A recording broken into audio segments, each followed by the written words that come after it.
Assalamualaikum warahmatullahi wabarakatuh. Selamat datang para peserta Pusri Fire and Rescue Challenge 2024.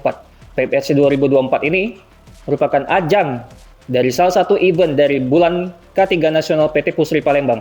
Di tahun sebelum-sebelumnya, kita juga memiliki banyak event dari bulan K3 Nasional PT Pusri Palembang.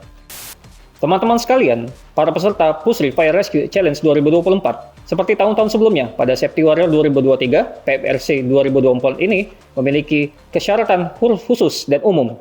Teman-teman sekalian, berikut adalah persyaratan umum yang akan ditaati oleh setiap peserta. Yang pertama, seluruh peserta merupakan gabungan dalam satu tim, di mana satu tim merupakan semua karyawan organik ataupun non-organik PT Pusri Palembang. Untuk khusus anak perusahaan YKKP PT Pusri Palembang bisa mengirimkan satu tim full sebanyak 5 orang. Jadi, satu tim terdiri dari komposisi 5 orang personil, di mana satu tim akan memiliki satu kapten pada setiap tim yang bermain. Yang kedua, setiap tim boleh mengutus sebanyak 2 tim. Misal, dalam satu kompartemen ataupun departemen memiliki banyak dari peserta yang ingin mengikuti event kita, bisa mengutus sebanyak 2 tim, di mana satu tim sebanyak 5 orang. Yang ketiga, setiap peserta telah mendaftar pada link berikut.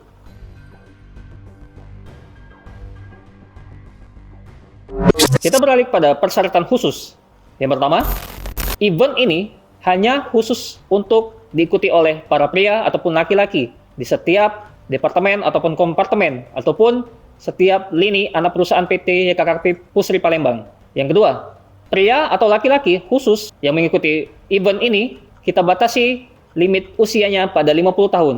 Sehingga di batas 50 tahun ke bawah bisa kita ikutkan pada event ini. Dan seluruh peserta itu akan dites hasil medical check up ataupun daily check up sebelum mereka akan memulai event ataupun kompetisi pada event ini, 2024 ini. Yang ketiga, komposisi pada satu tim sebanyak 5 orang, ini sudah kita tetapkan oleh kepanitiaan PFRC 2024, di mana satu tim bila diikuti oleh internal PT Pusri, itu komposisinya yang pertama, sebanyak 3 tenaga kerja non-organik dan sisanya 2 tenaga kerja organik PT Pusri Palembang. Sehingga apabila satu tim mengikuti event ini sebanyak 4 TKNO dan 1 TKO, itu belum kita terima. Maka setelah meregistrasi, kita akan memilih seluruh tim yang memasuki kriteria kita. Yang keempat, seluruh tim apabila memiliki kekurangan dari personil, misal, teman-teman sekalian tidak memiliki banyak personil pada satu departemen, itu bisa bergabung pada satu kompartemen. Misalnya, Departemen K3 kekurangan personil, maka dia akan bisa gabung menjadi kompartemen teknologi seperti itu. Itu berlaku kepada seluruh karyawan pabrik dan non-pabrik. Sehingga teman-teman sekalian, komposisi 3 TKNO ini sudah kita akomodir pada event-event sebelumnya di Safety Warrior 2023 karena beberapa peserta mengeluhkan kekurangan peserta ataupun kekurangan rekan saat mengikuti event. Pada tahun ini kita akomodir seluruh peserta bisa mengirim atau mengutus 3 maksimal TKNO untuk internal Pusri, dan anak perusahaan silakan mengirim 5 personil dalam satu tim. Yang kelima, kami harapkan peserta yang seluruhnya ikut pada satu tim atau beberapa tim telah menyetujui bahwa mereka dalam keadaan sehat jasmani dan rohani. Dan ini juga akan kita buktikan pada saat daily check up sebelum memulai event, untuk menyatakan bahwa teman-teman sekalian dapat mengikuti event secara sehat jasmani dan rohani. Yang keenam, peserta tim yang telah terseleksi secara administrasi kita kumpulkan, nanti akan ada edukasi K3. Edukasi K3 ini berbentuk technical meeting dan sharing session, di mana TM dan SS ini akan dilaksanakan pada waktu yang telah ditentukan oleh panitia, di lapangan golf tentunya. TM dan SS ini berfungsi sebagai edukasi K3, serta mengenalkan bagaimana teknis, skema, gameplay dari masing-masing obstacle yang akan dilalui oleh para peserta. Poin keenam, adapun TM dan SS ataupun technical meeting dan sharing session itu bertujuan agar setiap peserta paham gameplay ataupun skema detail pada obstacle yang telah kita susun oleh kepanitiaan. Kita harapkan teman-teman dari masing-masing tim mengirimkan 2 orang perwakilan dari masing-masing tim. Misalnya, Departemen K3 mengirim 2 tim Lalu dari 2 tim tersebut, masing-masing tim mengirim 2 orang. Jadi secara keseluruhan Departemen K3 mengirim 4 orang untuk perwakilan technical meeting dan sharing session. Ketujuh, setiap tim yang telah mengirim 2 tim sebagai utusan PMRC 2024 akan dipilih lagi oleh kepanitiaan. Kita ingin menerapkan azas pemerataan dan kesempatan bagi teman-teman yang belum mengikuti event kita pada tahun ini. Dan yang terakhir, tidak kalah penting, semua peserta wajib patuh pada semua peraturan dan hasil keputusan dari kepanitiaan Pusri Fire Rescue Challenge 2024. Kita masuk ke deskripsi umum event kita, Pusri Fire and Rescue Challenge 2024. Sebelumnya, apakah teman-teman tahu tema dari Bulan K3 Nasional tahun 2024 ini? Temanya ialah budayakan K3 sehat dan selamat dalam bekerja, terjaga keberlangsungan usaha. Teman-teman sekalian, adapun tujuan dari event Pusri Fire and Rescue 2024 ini sejalan dengan tema bulan K3 nasional yang sudah kita sebutkan tadi. Yang pertama, kita ingin sampaikan edukasi dan pesan-pesan K3 pada seluruh peserta dan penonton yang berada di sekitar tempat perlombaan. Yang kedua, kita ingin mengedukasi mengenai aspek keselamatan dan kesehatan kerja, serta penanggulangan kebakaran melalui obstacle yang disajikan pada kompetisi ini. Yang ketiga, kita ingin memicu gairah kerja dan tren kepada teman-teman sekalian agar bekerja secara aman dan selamat di setiap lingkungan kerja masing-masing. Yang keempat, menginspirasi peserta dan audiens untuk mengolah stamina, agility, kesehatan, kebugaran, serta endurance masing-masing peserta agar fitness to work. Yang terakhir, mengenalkan semua peralatan yang dimiliki oleh Emergency Response Team PT Pusri, baik berupa alat perlindungan diri maupun alat fire and rescue yang kita punya, sehingga teman-teman sekalian yang mengikuti event ini memiliki feel dalam satu tim, memiliki experience satu hari saja menjadi Emergency Response Teams PT Pusri. Berikutnya ialah dari segi nama Pusri Fire and Rescue Challenge. Kenapa kita membuat ini sebuah challenge? Kalau diartikan, challenge itu ialah suatu perlombaan atau kompetisi. Tetapi pada konsepnya, kita menerapkan challenge merupakan satu proses pembelajaran. Artinya, bila kita katakan ini sebuah kompetisi, maka setiap peserta atau tim tidak boleh meniru ataupun melihat dari proses gameplay masing-masing tim yang lagi bermain. Artinya, ketika kompetisi, maka gameplay ataupun simulasi yang dijalankan oleh masing-masing tim tidak boleh ditiru ataupun dicontoh ataupun dimodifikasi oleh tim yang akan bermain di selanjutnya. Kita, kepanitiaan PMRC, memberikan challenge ini sebuah makna, ialah proses belajar dari peserta yang akan memulai ke peserta yang lagi bermain, sehingga kita bebaskan setiap tim bisa melihat proses gameplay setiap peserta yang bermain dan bisa juga memodif ataupun mencontoh, karena standar yang telah kita tetapkan pada setiap gameplay obstacle 1 sampai obstacle 4 kita bahas di technical meeting dan sharing session. Setiap modifikasi ataupun teknik masing-masing tim itu akan dinilai oleh asesor masing-masing pada obstacle 1 sampai 4. Daripada itu, teman-teman sekalian, jangan risau dan jangan berkecil hati apabila simulasi saat kawan teman-teman bermain itu dilihat banyak oleh tim-tim yang belum bermain. Silakan saja performanya. Nanti setiap detail bermain ataupun skema bermain ataupun penerapan teknisnya oleh setiap tim pasti dinilai oleh masing-masing juri di luar penilaian ketepatan dan kecepatan. Teman-teman sekalian, adapun penamaan Pusri Fire and Rescue yang kita ingin tonjolkan pada tahun ini ialah Fire and Rescue. Kedua hal ini akan kita buktikan pada obstacle yang akan kita lalui, di mana fire kita akan ada simulasi bagaimana pemadaman api tungku dengan menggunakan apar yang tepat. Dan yang kedua, rescue, bagaimana evakuasi korban. Kita lakukan emergency move dan kita selamatkan korban dalam confined space tunnel. Teman-teman sekalian, pada tahun-tahun sebelumnya yang bernama Safety Warrior 2023 yang berganti pada tahun ini 2024, pada tahun ini akan memberikan kejutan kepada teman-teman sekalian. Apa kejutannya? Kalau di tahun-tahun sebelumnya, teman-teman sekalian bisa menentukan satu tim beberapa personal yang telah ditentukan dari awal melakukan tugas masing-masing obstacle. Misalnya, satu tim terdiri dari 6 orang. 6 orang ini terdiri dari 1 orang kapten dan 5 orang pemain. 5 orang pemain sudah ditentukan oleh kapten. Misalnya, kemampuannya, kompetensinya, skillnya ini kuat di lari ataupun monkey bar. Misalnya, salah satu obstacle, kita ambil contoh. Maka, dia menetapkan si A ini khusus obstacle monkey bar. Pada tahun ini, PPRC 2024, kita mengundi atau random ketika panitia memanggil tim A yang akan bermain dan tim B yang akan bermain, ini akan diundi oleh panitia.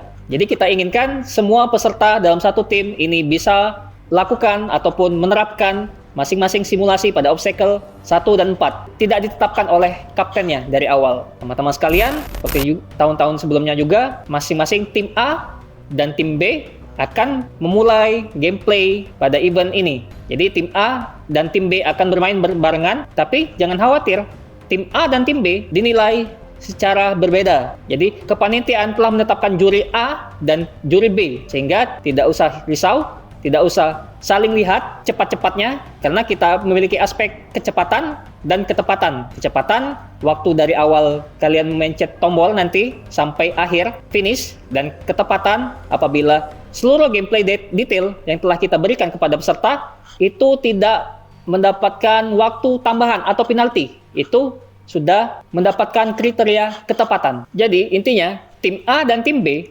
silakan bermain secara bersamaan. Nanti bisa jadi tim A yang duluan ataupun tim B yang duluan. Ini semuanya dinilai oleh masing-masing asesor atau juri yang telah kita tempatkan di tim A dan tim B. Lalu teman-teman sekalian, dari random tadi, ini yang baru. Kalau tahun-tahun sebelumnya, kita sudah menerapkan beberapa obstacle bekerja di ketinggian. Tahun ini, kita ingin membangkitkan lagi semangat bagaimana penggunaan APAP. Lalu juga bagaimana kita memulai prosedur penyelamatan pada ruang terbatas. Ini yang terbaru, random dan juga obstacle. Jangan khawatir teman-teman sekalian, adapun media, tools, equipment, and accessories, baik berupa itu obstacle, misalnya APAP tim A dan tim B, alat pemadam api berat tim A dan tim B itu identik, sama-sama. Sama berat, sama masanya, terus sama juga posisinya.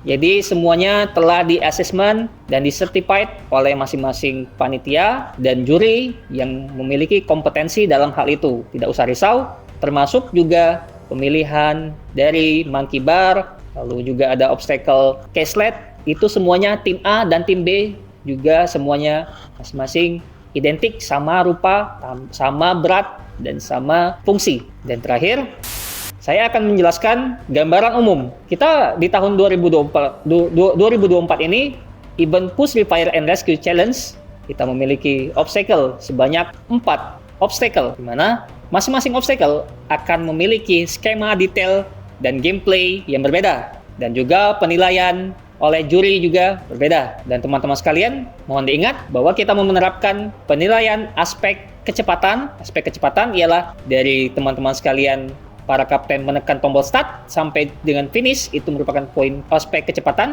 Dan kedua, aspek ketepatan. Apabila teman-teman sekalian dalam satu tim tidak mengikuti skema, detail, and gameplay yang telah kita berikan kepada teman-teman sekalian, maka itu akan kita berikan ganjaran waktu tambahan ataupun penalti, dan ini akan merugikan teman-teman sekalian. Walaupun itu 10 detik, itu akan berdampak kepada hasil dari total waktu yang diraih oleh teman-teman sekalian.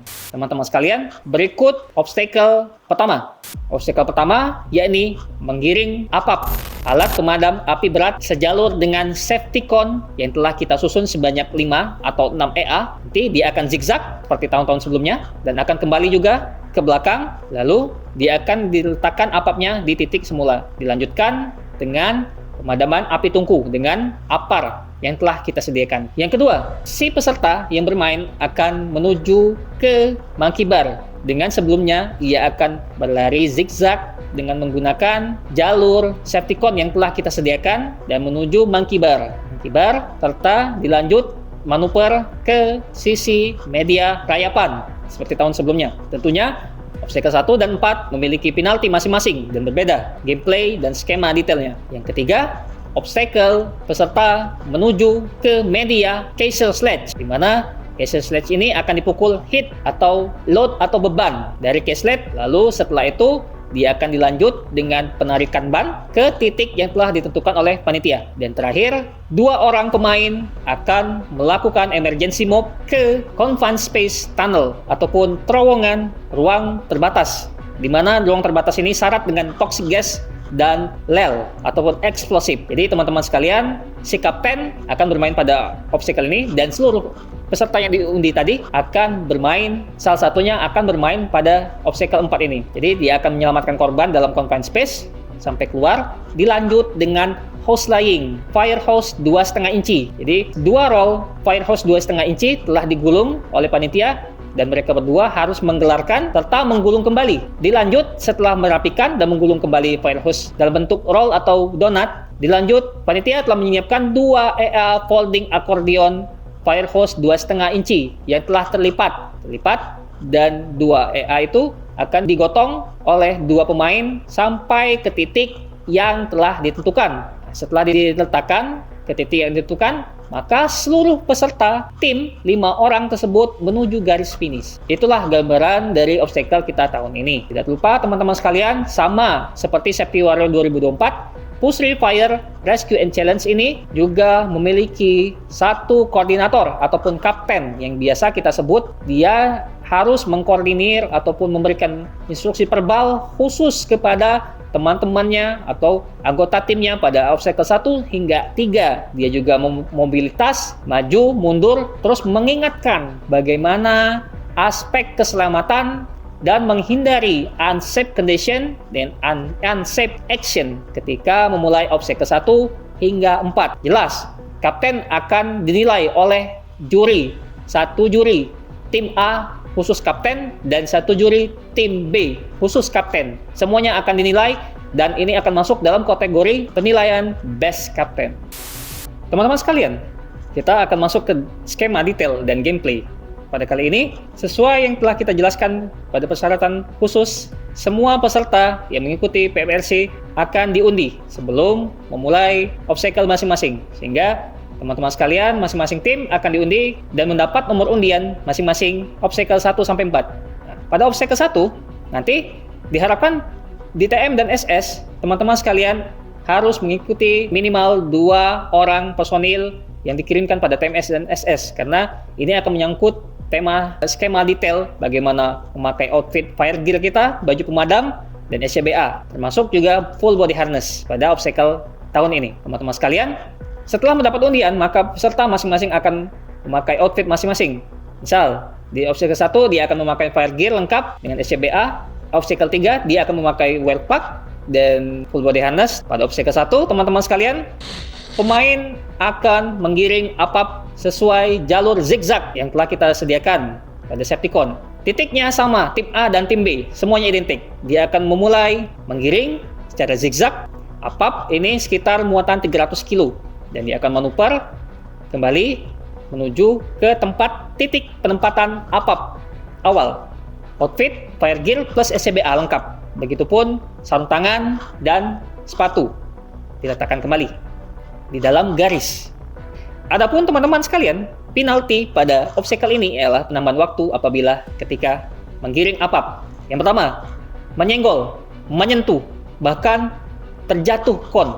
Itu akan kita berikan penambahan waktu selama 10 detik per kon yang terlewati. Dan kedua, apabila teman-teman sekalian tidak tepat meletakkan apap di posisi yang telah kita sediakan, harus masuk ke dalam titik tempat yang telah kita sediakan. Kita akan berikan waktu sekitar 10 detik ketika tidak masuk dalam tempat yang sudah kita sediakan apapnya. Setelah meletakkan apap, pemain yang tadi memiliki tugas selanjutnya, yaitu dia berlari atau menuju ke tungku yang sudah kita bakar dan mengambil apar, tentunya memperhatikan arah angin. Ya, metode dengan pas, pull atau tarik pinnya, M arahkan, S squeeze tekan medianya, S sweep kibas-kibaskan. Sudah ditarik, diarahkan, ditekan dan dikibas-kibaskan. Ini metode yang paling benar. Pas. Adapun CO2 media apa yang kita gunakan? Berikut penalti yang kita berikan apabila salah satu dari metode penggunaan APAR saat pemadaman kebakaran tidak memenuhi aspek dari salah satu dari metode 4 tadi, pas. Misalnya, dia sudah menarik pull the pin.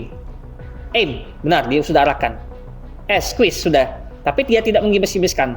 Salah satu dari keempat metode ini, apabila terlewatkan, akan diberikan penalti sebanyak waktu 10 detik per metode yang terlewatkan dari pas tadi. Teman-teman sekalian, pada obstacle 1 ini, tentu saja kapten bertanggung jawab, memberikan verbal, ataupun semangat, dan mobilitas, mengikuti alur, skema, jalan, rute dari masing-masing peserta. Termasuk di obstacle 1 ini, si kapten memandu bagaimana aspek keselamatan. Makanya si kapten juga wajib punya kompetensi yang benar-benar bisa diandalkan oleh masing-masing timnya. Karena apabila salah satu anggotanya lupa untuk mengibas-ngibaskan, boleh diingatkan oleh si kapten. Nah, setelah ini, pemain akan kembali lagi ke tenda persiapan dan apusan atau high five atau toss dengan peserta obstacle 2. Apabila tidak melakukan high five atau toss, itu akan dikenakan waktu penalti sebanyak 20 detik. Harus benar-benar toss, seperti itu. Dan itu akan dilihat oleh panitia di tenda persiapan, apakah benar-benar toss atau tidak, seperti itu. Obstacle 2, satu orang yang setelah menerima obstacle 1, high five atau toss-nya tadi, dia akan memanfaatkan jalur zigzag safety cone sebanyak 5 atau 6 cone yang sudah kita sediakan secara zigzag. Ini caranya. Iya, dia zigzag sampai ujung, nggak usah balik. Nah, ini penalti dari obstacle 2. Apabila tersenggol, tersentuh, dan terjatuh, itu akan dikenakan waktu tambahan atau penalti sebanyak 10 detik per safety cone yang terjatuh, tersenggol, ataupun terjatuh, seperti itu. Yang safety cone yang terjatuh tidak usah dikembalikan lagi posisinya. Nah, apabila peserta langsung berlari seluruh saja tidak mengikuti jalur zigzag, itu akan kita kenakan sebanyak safety cone yang terlewati, misalnya 6 atau 5 kali 10 detik. Dia akan memperoleh waktu tambahan 50 detik dan itu akan merugikan tim yang bermain, seperti itu. Sekarang setelah zigzag, dia akan meraih obstacle monkey bar. Monkey bar ini kita harapkan aspek ketelitian, kebugaran teman-teman sekalian. Ada kira-kira 11 bar yang harus di hold ataupun digenggam oleh masing-masing peserta di obstacle 2 ini. Ini kita terapkan penalti atau waktu tambahan apabila satu atau beberapa bar yang terlewati. Misalnya, pada gambar ini, video ini terlewati beberapa bar. Langsung menuju ke bar ketiga, bar keempat. Apabila terlewati, juri akan menilai penalti 10 detik per bar yang terlewati. Berapa bar misalnya? 5 kali 10 detik itu akan diperoleh waktu tambahan penalti sekitar 50 detik. Memang harus dari awal bar pangkal harus diraih, digenggam. Tidak boleh satupun bar yang terlewati. Adapun penalti selanjutnya, ketika peserta di obstacle 2 ini menyentuh tanah kakinya atau terjatuh, itu akan diberikan penalti juga 10 detik per sentuhan kaki yang tersentuh ke tanah, seperti itu. Nanti itu akan di-assessment oleh juri masing-masing, juri tim A dan tim B. Itu akan diperhatikan berapa kali dia tersentuh kakinya ke tanah, seperti itu. Jadi harus hati-hati teman-teman sekalian. Di sini walaupun kebugaran, kecepatan juga harus ketepatan agar kaki tidak menyenggol atau menyentuh ke tanah. Apabila peserta terjatuh seperti itu, maka juri akan mengingatkan pada bar terakhir tempat ia terjatuh. Dia akan mengulang pada bar di mana ia terakhir kali posisi ia terjatuh. Maka itu harus diulangi sampai selesai. Jadi kalau terjatuh, dia akan dikenakan penalti 10 detik, tapi oleh juri, terjatuh badannya, juri akan menetapkan posisi bar mana yang dia terakhir dia genggam dan dia terjatuh. Monkey bar, tidak usah mengulang dari awal, tapi di posisi terakhir sampai dia habis monkey bar, seperti itu. Kita harapkan teman-teman sekalian dan kita sediakan APD, alat perlindungan diri berupa sarung tangan, cotton. Ini silakan teman-teman mau nyamannya bagaimana, Karena beberapa peserta biasanya kalau pakai sarung tangan katun, ada yang nyaman, ada yang tidak. Nah, ini kembali lagi kepada peserta. Karena masing-masing punya risk, hazard, potensi bahaya. Teman-teman sekalian, inilah outfit dari peserta obstacle 2. Kita tidak menyediakan APD berupa outfit fire gear, baju pemadam ataupun nomek, karena kita ingin di obstacle 2 ini ia senyaman mungkin dan seringan mungkin. Silahkan pakai baju kaos yang setipis mungkin, asal pakai baju seperti itu. Dan sepatu juga harus sepatu, pakai sepatu apapun boleh, silakan. Asal jangan pakai sendal seperti itu. Kita sarankan teman-teman di obstacle 2 ini pakai baju lengan panjang. Silakan yang mau dry fit atau cotton combat silakan.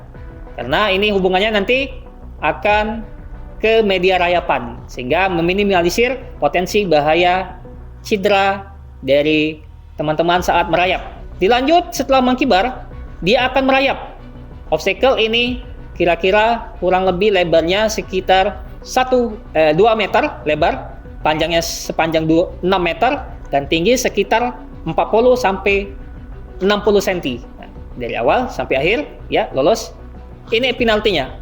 Kita berikan waktu tambahan apabila teman-teman sekalian peserta obstacle 2 menyenggol bagian badan, kepala, punggung ataupun kaki ketika salah satu anggota badan menyenggol batas atas rayapan, maka kita akan berikan tambahan waktu penalti sebanyak 30 detik. Itu total. Berapa kali tersentuh sampai batas atas rayapan, itu tetap 30 detik kita beri waktu penalti. Mau 1 kali sentuh, mau 3 kali, mau 5 kali, tetap kita berikan waktu penalti sebanyak 30 detik. Si kapten juga harus berinteraktif, memberikan perbal untuk berhati-hati agar tidak menyentuh bagian tubuhnya ke batas atas rayapan seperti itu. Setelah itu, dia akan berlari menuju tenda persiapan dan high five atau toss. Apabila dia tidak high five atau toss, ini akan diberikan waktu penalti tambahan 20 detik. Setelah obstacle 3 menerima high five atau toss atau aplusan dari obstacle 2, dia menuju ke media obstacle Kaiser Sled. Kaiser Sled ini sudah ada di tahun-tahun sebelumnya seperti monkey bar dan lain-lain. Di sini inilah dia akan memukul load atau beban dengan menggunakan palu. Tim A dan tim B sama, identik 5 kg dan load atau bebannya sekitar 60 kg. Sampai ke garis yang telah ditentukan. Melewati bagus, belum melewati itu nanti harus diselesaikan sampai paling tidak sejajar garisnya yang telah kita tentukan. Kalau tidak sampai, itu si juri wajib menegur dan memberitahukan kepada pemain ini belum sampai, harus dipukul lagi sebelum si pemain berlari ke media lainnya. Seperti itu. Juri wajib mengingatkan. Adapun penalti pada Kaiser Sled ini, yang pertama, apabila ia memukul bebannya itu tidak tepat di bagian tubuh beban, akan tetapi dia memukul di kupingan yang sudah kita buat. Misalnya, dia pukul di kupingan yang sudah kita buat berapa kali, sebanyak berapa kali. Nah, apabila dia terlihat visual oleh juri, dia akan diberikan tambahan penalti sebanyak 10 detik per hantaman kepada kupingan beban K-sled. Standarnya harusnya yang dipukul ialah tengah-tengah dari beban K-sled tersebut. Setelah selesai dan dinyatakan selesai oleh juri, palu K-sled hammer yang dipegang oleh si pemain itu diletakkan saja, begitu saja di rel K-sled. Itu akan diberikan waktu penalti sebanyak 10 detik juga. Harusnya K-sled sledgehammer itu harus diletakkan di atas load atau beban. Dia berdiri tegak seperti itu. Setelah dinyatakan selesai oleh juri pada pemukulan load beban K-sled, maka peserta ini juga melanjutkan rintangan obstacle di menarik ban. Sebelumnya, si kapten yang mengiringi mobilitas serta dia memberikan verbal instruksi kepada pemain ini, dia akan membuka terlebih dahulu karabiner yang sudah kita sediakan karena posisinya itu karabiner tertutup, dratnya harus dibuka terlebih dahulu dan karabiner yang terbuka akan dikoneksikan ke D karabiner yang telah dipakai oleh si pemain pada unit harness. Dikonekkan ke D karabiner, lalu si pemain akan menarik ban sampai ke titik tujuan yang telah ditetapkan oleh kepanitiaan. Seperti itu. Inilah outfit dari peserta obstacle 3. Dia kita khususkan pakai wear pack Nomex ya, dan juga dilengkapi dengan sepatu rubber boot, safety rubber boot, helm pemadam, sarung tangan, serta full body harness. Harnessnya saja itu dipakai saat waktu persiapan 2 menit setelah ditarik sampai ke titik tujuan. Dan si kapten juga menyemangati verbalnya, ya hati-hati, kamu harus bisa, seperti itu. Adapun apabila posisi ban tidak sampai ke titik tujuan yang telah ditetapkan oleh panitia, maka itu akan diberikan waktu penalti tambahan 20 detik. Jadi seluruh bagian ban harus melewati, tidak boleh setengah bagian ban belum masuk, setengah bagiannya sudah masuk, tidak boleh. Itu akan kita berikan penalti seperti itu. Harus semuanya terlewati. Dan si kapten juga harus melepaskan karabiner. Iya, karabiner itu. Dilanjutkan kapten dan pemain obstacle 3 menuju ke tenda aplusan untuk aplusan high pipe ke obstacle 4. Dilanjut ke obstacle 4. Setelah menerima aplusan atau high pipe atau toss dari obstacle 3 tadi dan si kapten yang mengiringi, maka yang bermain ialah satu orang yang sudah mendapatkan undian di awal, yakni undian di obstacle 4, dan satu lagi si kapten yang akan bermain pada obstacle 4 ini. Jadi dua orang yang akan main. Jadi ketika si kapten mengiringi obstacle 3 untuk aplusan ke obstacle 4, maka obstacle 4 maju satu orang dengan kapten ke confined space tunnel. Nah, bagaimana posisi setelah obstacle 1, 2, 3 selesai? Itu tentunya kembali lagi ke tenda persiapan. Karena posisinya itu harus high five atau tosan ke peserta selanjutnya. Saat high five obstacle 3, pemain obstacle 3 ke 4, semua pemain itu termasuk obstacle 1, 2, dan 3, serta 4, lalu si kapten, semua orang, 5 orang dalam satu tim itu menuju ke confined space tunnel untuk melakukan simulasi emergency mode, di mana posisi 3 orang ini dia tepat berada samping confined space tunnel. 3 orang yang sudah bermain obstacle 1 sampai 3. Yang bermain tadi si obstacle 4 dan si kapten, seperti itu. Apa yang dilakukan? Silakan memberikan semangat, berikannya silakan. Tapi tidak boleh memberikan panduan. Awas, hati-hati. Jangan lupa pakai face mask. Jangan lupa mengencangkan strap face mask. Itu tidak boleh. Kalaupun didapati oleh juri dari visual dan audio, maka itu akan diberikan penilaian khusus, apakah itu penalti ataupun nanti berupa teguran keras berupa diskualifikasi. Di obstacle 4 ini, kapten dan satu anggotanya akan bermain. Satu orang yang akan masuk ke dalam confined space tunnel untuk menyelamatkan satu korban, dan satu lagi orang yang standby di depan. Ini kita seluruhnya memakai kompetensi bagaimana petugas utama dan petugas media serta rescuer saat bekerja di confined space, seperti itu. Ini adalah standar regulasi yang jelas. Harus ada orang standby main di luar confined space untuk berjaga-jaga, dan satu lagi pekerja utama ataupun yang merescue atau menyelamatkan si korban, seperti itu. Sedangkan kapten apa tugasnya? Kapten akan menjadi standby man di depan, seperti itu. Dan si kapten tugasnya akan membuat simpul tali 8 single atau double yang akan ditentukan oleh panitia, seperti itu. Dan itu akan dibuat dari sebuah tali karmantel sekitar kurang lebih 5-6 meter, dan ujungnya akan disimpulkan simpul 8 double single dan akan dikonekkan dengan karabiner. Karena di dalam itu sudah menunggu si korban yang akan diselamatkan, di mana si korban ini petugas ataupun karyawan yang kita simulasikan sedang memasang alat-alat kelistrikan di dalam, tapi dia tidak awas ataupun tidak aware terhadap K3. Adapun kondisi di dalam confined space tunnel itu syarat dengan toxic gas yang melebihi batas nilai ambang batas, bisa jadi masuk ke tahapan IDLH, Instantaneous Dangerous Life and Health, berbahaya bagi kehidupan dan bisa menyebabkan fatality. Dia terjebak di dalam sana, berapa detik, berapa menit disiapkan untuk penyelamatannya oleh 2 orang nanti.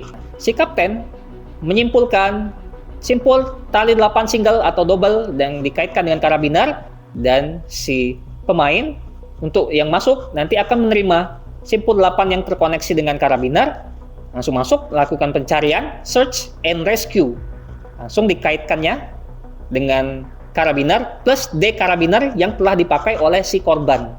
Dalam hal ini manekin yang kurang lebih beratnya sekitar 70 sampai 80 kilo.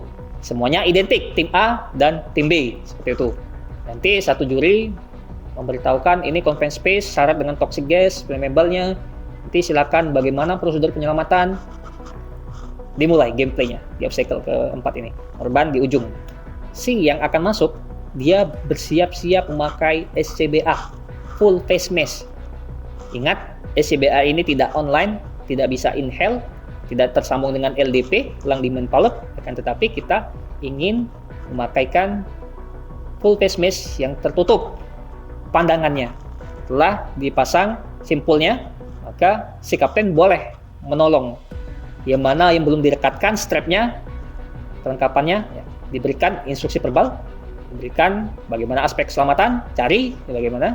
Si yang akan masuk akan memulai pencarian dengan sensor tangan meraba, seperti itu. Confined space tunnel sekitar kurang lebih 60-90 cm tingginya, maka harus merayap dan menunduk. Ketemu korban, ya, karabiner sudah dipasang, sudah terbuka ikatannya. Si yang masuk, si rescuer mencari D-karabiner lalu mengaitkannya, ya. Gak usah diikat, langsung diberi aba-aba untuk saling tarik. Si kapten menarik dari luar dan si rescuer juga menggeret si korban sampai selamat, seperti itu. Bila sudah ditarik, nanti si kapten dan satu lagi tim, mereka berdua rescuer mengeluarkan korban hingga keluar confined space tunnel. Batasannya bagaimana? Hingga ujung kaki manekin atau korban itu sampai keluar dari ujung terowongan confined space, ruang terbatas tersebut. Harus sampai keluar semua bagian kaki, ujung kakinya. Nanti si juri akan mengingatkan apabila belum semuanya terkeluar bagian tubuh dari manekin ataupun korban yang diselamatkan oleh mereka. Nah, inilah prosedur benar dari pemakaian full face mask. Jadi semua strap harus dipasang dan diikatkan dan dikencangkan semuanya. Ada kurang lebih 5 EA strap yang harus dikencangkan sebelum memakai helm pemadam agar kedapan udara dan terjaganya positive press ventilation oleh aliran SCBA apabila SCBA aktif, seperti itu. Si kapten boleh membantu si rescuer-nya. Ini kita berikan waktu penalti tambahan apabila tidak sesuai dengan skema yang kita berikan. Dia si rescuer memakai full face mask ataupun topeng ataupun face mask SCBA, akan tetapi strapnya tidak terpasang, tidak terikat dan tidak dikencangkan. Setiap strap yang tidak terkencang ataupun dikencangkan, itu akan diberikan penalti ataupun waktu tambahan sebanyak sekitar 30 detik per strap yang tidak dikencangkan. Hitung saja, misalnya total strapnya kira-kira 5 EA, 5 kali 30 sekitar 150 detik apabila tidak dikencangkan. Yang kedua, apabila si rescuer atau yang masuk dalam penyelamatan, dia tidak memakai sama sekali full face mask, hanya menggendong SCBA silinder, tidak memakai full face mask. Ini sama saja menambah rentetan korban selanjutnya.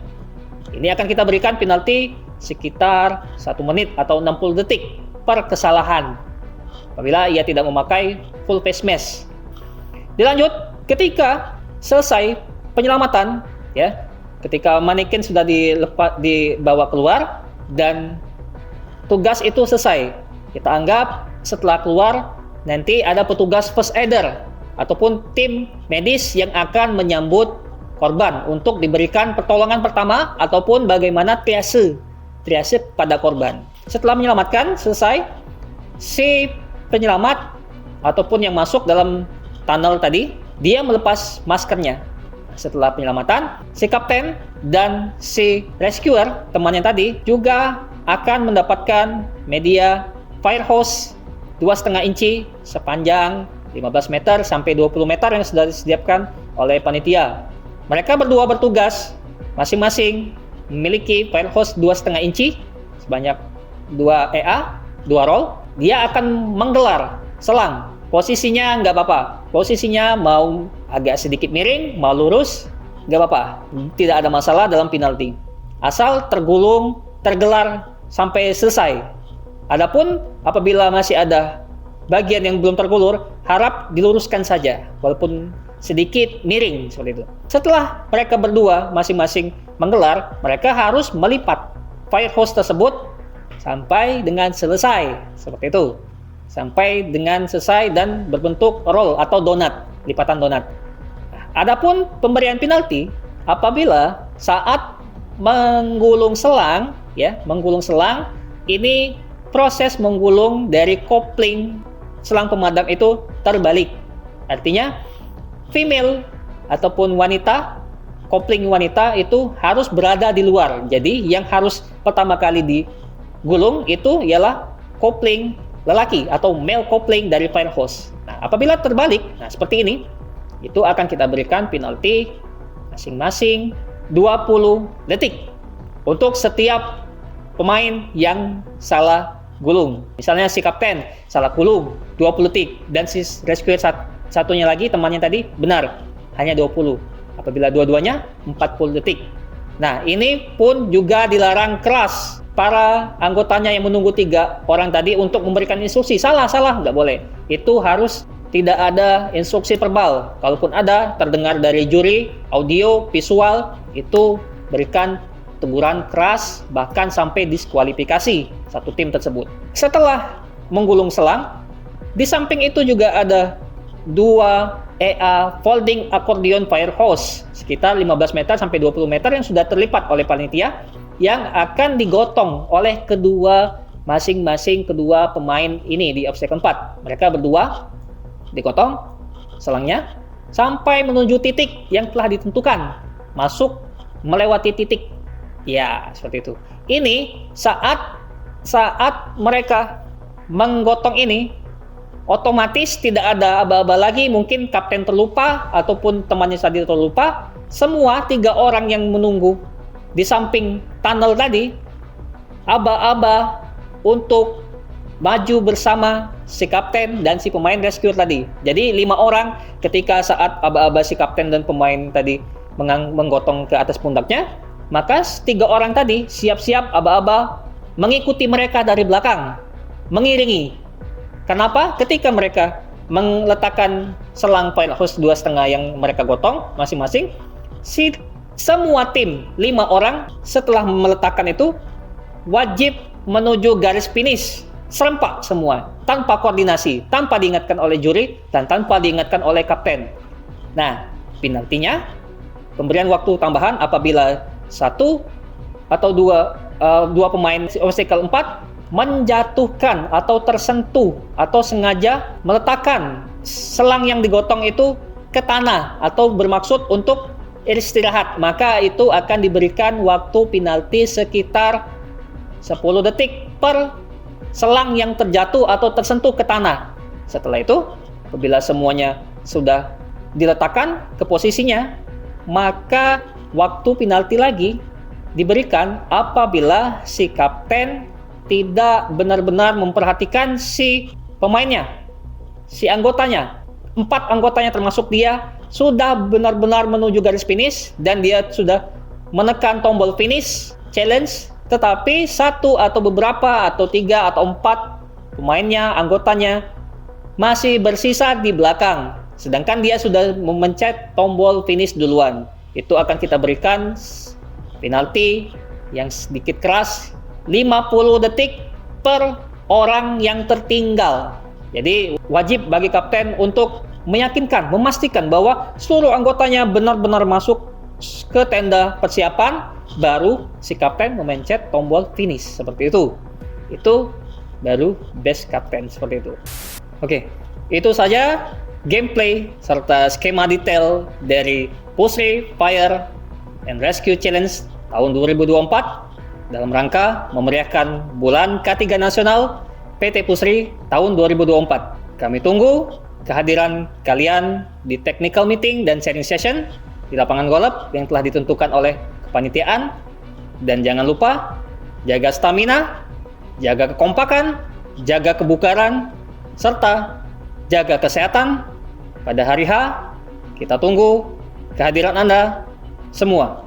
Terakhir, ini bukanlah sebuah kompetisi, melainkan sebuah ajang proses pembelajaran dari aspek K3, di mana kita harapkan dengan event-event serupa membangkitkan gairah bekerja secara aman dan menghindari unsafe action dan unsafe condition di lingkungan kerja masing-masing, baik itu karyawan pabrik, non-pabrik, dan anak perusahaan. Mari utamakan keselamatan, kesehatan kerja. Safety, zero accident, no fire.